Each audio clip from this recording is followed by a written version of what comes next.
Yeah, I've been getting a lot of flack about people saying that I'm just a Coach Prime hater. I'm not reporting the news accurately. Unlike these other channels, I actually have no dog in the fight. But what we're gonna do, let you hear what I've heard, and then come back and discuss it. In Colorado and his chances of moving on, particularly after the way Colorado has struggled over the last 2 months or so?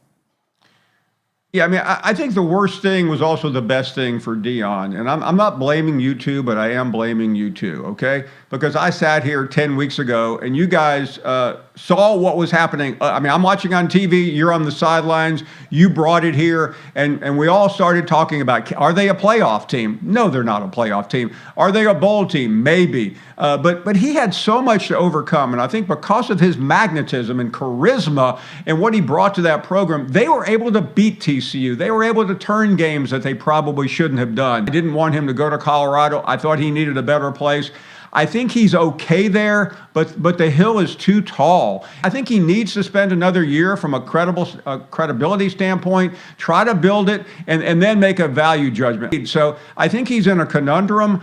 I think it would be a bad look if he just bailed, but I think if he gives it 2 years, and by the way, his best players couldn't leave with him anyway after 1 year because they've already made the move, then I think the world is his oyster. I think he could go anywhere.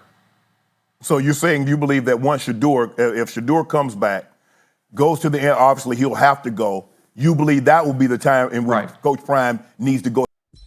Yeah, so after hearing that, now do you understand what I'm talking about?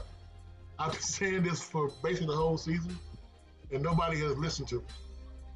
They're giving Coach Prime an out automatically. There is no, he's there and the housing prices have increased. I live in Austin, Texas, and the housing prices over here have increased as well. We still fired Tom Herman after beating Georgia in the Sugar Bowl.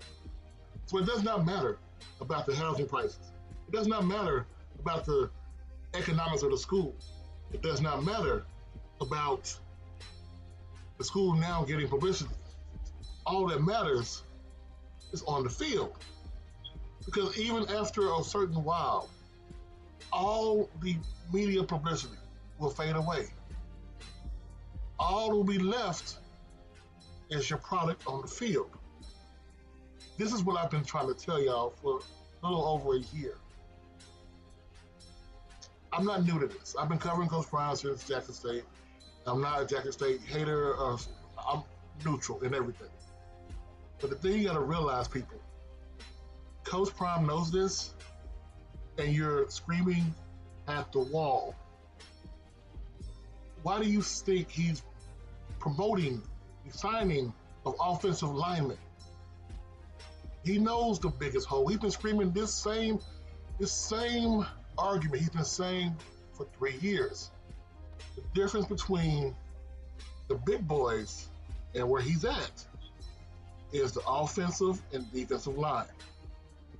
That's what he's been saying since Jackson State.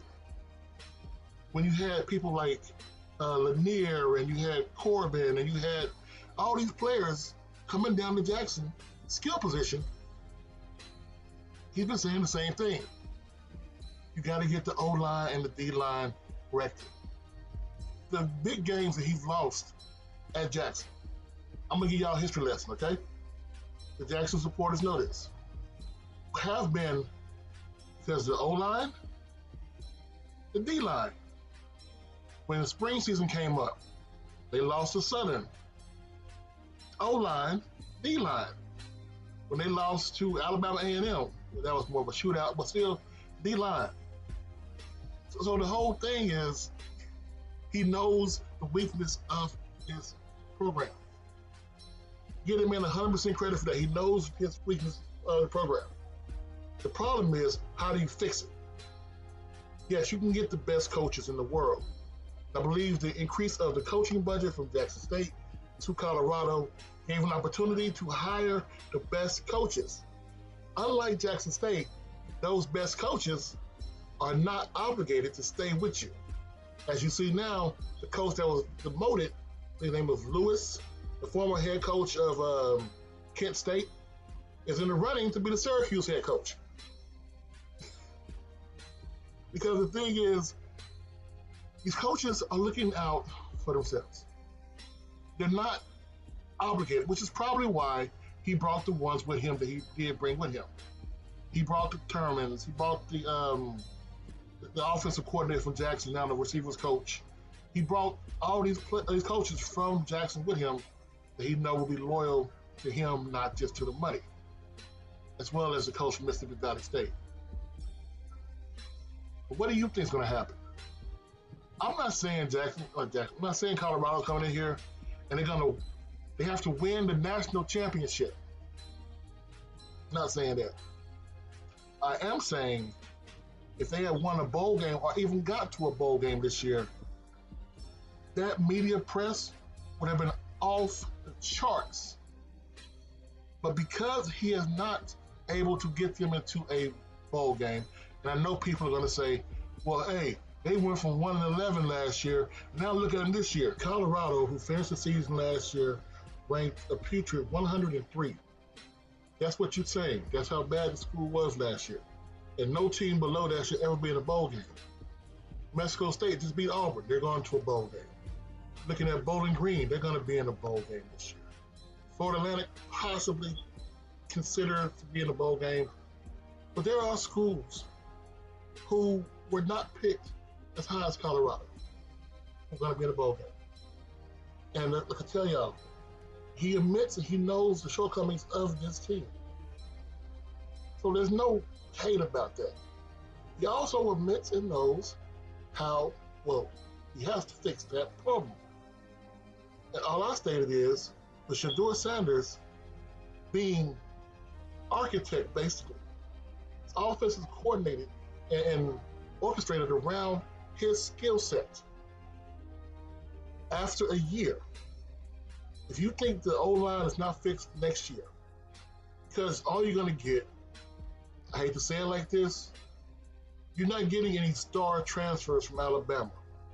You're not getting any star transfers from Georgia. You're not getting any star transfers from Washington. You're going to get the second, third, or fourth string transfers out. So you're going to have to get these kids and gel into one unit and stick with that one unit. But if not, after 1 year, another year of Shedeur getting abused in the backfield, because K-State, they're coming. And you think Shedeur's going to stay 2? If he doesn't stay 2 more years, who else can run that offense? Just saying. I'm out.